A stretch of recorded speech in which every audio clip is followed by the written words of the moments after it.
Hi everybody, East Coast Pete back at ya with another segment of my show, Lest We Forget.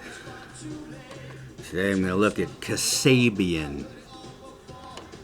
These are English rockers from Leicester, right at the bunny's belt buckle, so to speak. In 1997, Tom Megan on guitars and vocals, Sergio Pizzorno on guitars and vocals, Chris Karloff on guitar, and Chris Edwards on bass. And then after a long line of session drummers, Ian Matthews came in. But then Karloff left to found a new band called Black Onassis. And Jay Mellor joined as a tour lead guitarist in 2006. And Mellor left to join Liam Gallagher's BDI in 2013, replaced by Tim Carter. You got all that? Good. Kasabian is an anti-indie, not about corporate labels either. What's left? They're like an anti-indie rock band formerly called Syracuse. And the first EP was done in '98, and they signed with BMG and changed their name to Kasabian, named after Linda Kasabian, a member of Charlie Manson's family. When I say family, I mean cult. Kasabian is a common Armenian name. Kasab means butcher. So very much has been made of the whole Charlie Manson affair. It was certainly a horrible, horrible time. People pointed to that as being the end of the hippie generation, along with Altamont. Simply because, I guess the kids who were hippies were now old enough to perform crimes and get their name in the paper. Scandal.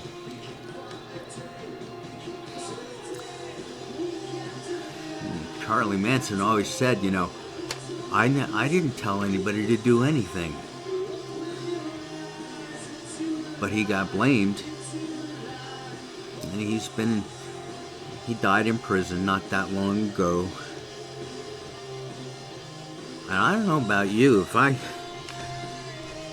watch any of the videotapes that were made of him talking about stuff, it was extremely compelling. He did have that charismatic way about him, even though he was fucked up. I could see why people would listen to him. Of course, that says less about me than more about him, but I think he wanted to be in jail.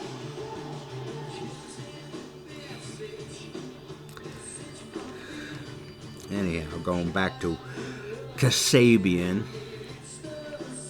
So why'd they choose this as a name? Should be on Who Named That Band Kasabian? The reason they're not, because their music really has nothing whatsoever to do with Charlie Manson. Nothing. There's a good, honest, hardcore pop music. I think they named because they liked the flow of the word Kasabian. Kasabian. It just has that, it's got that nice kind of rhythm to it. Their second album was Empire, and Karloff contributed 3 songs and then either left or was asked to leave depending on who you ask. The single Empire went to number 9 in the UK, and Shoot the Runner went to number 17.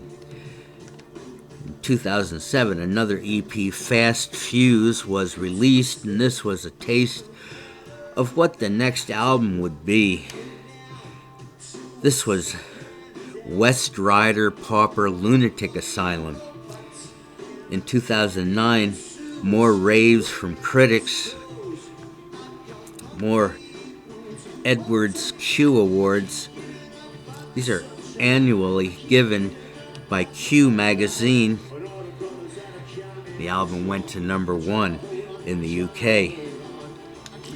In 2010, the album Velociraptor was out. One track, Green Fairy, was used on the soundtrack of London Boulevard, an indie crime film with Colin Farrell.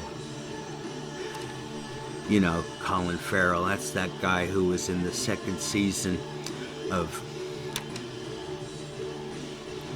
True Crime.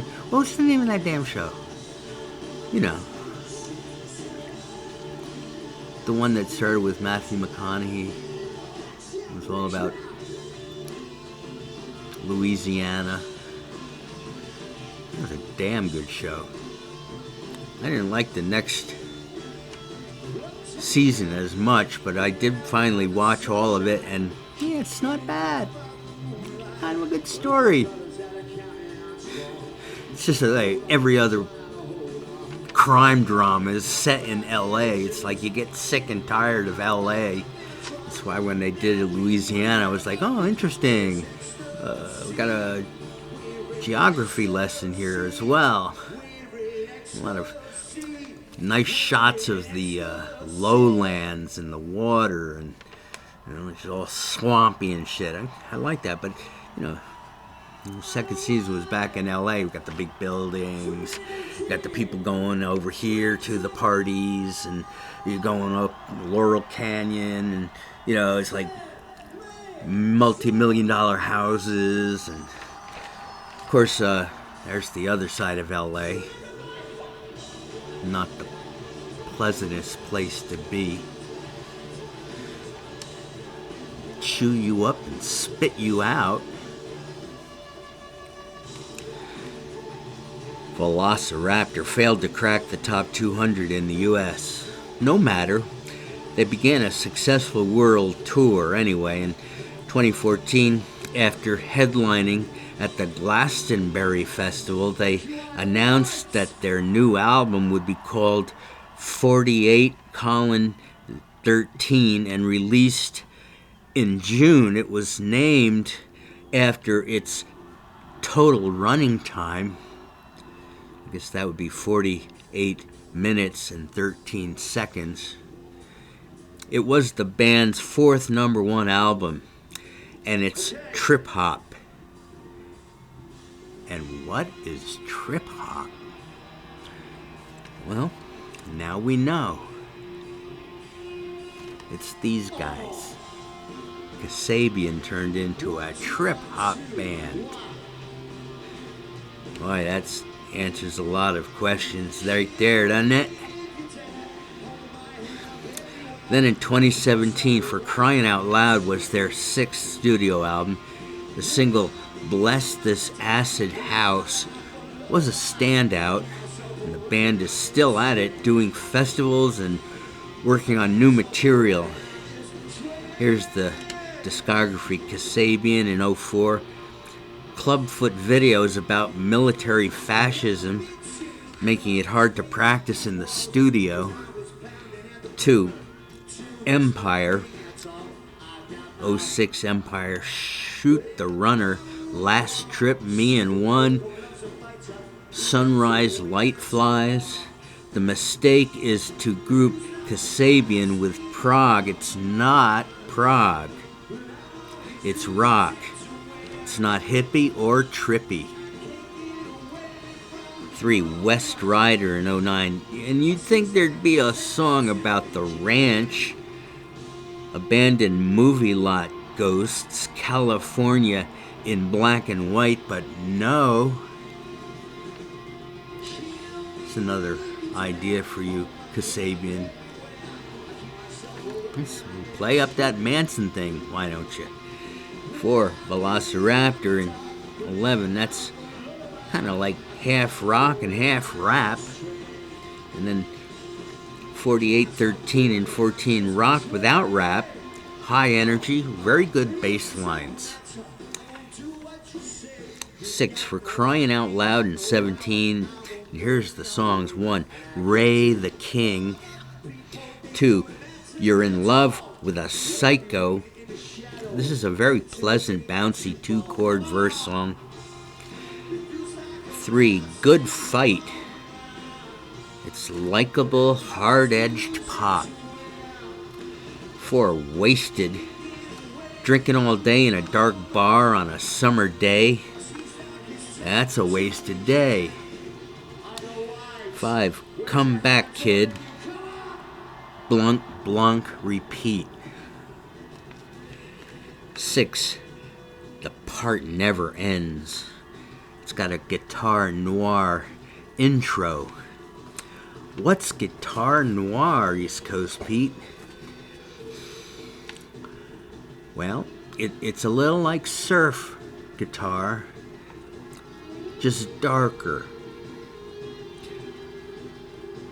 I'll get back to you with perhaps some more information about guitar noir. Because now I just want to talk about Kasabian. Are you looking for action? Walk away, say nothing. And I like certain bands from this kind of genre. Reminds me of growing up in the 60s a little bit. So popular music seemed like it was everywhere back then. Turn on the radio, turn on your stereo, turn on your TV. But something happened along the way, and pop music just kind of went off on a tangent. And it never came back to where it was. I think Kasabian's trying to bring it back to where it was. Makes sense. Thanks for being with me on Lest We Forget. See you all next time.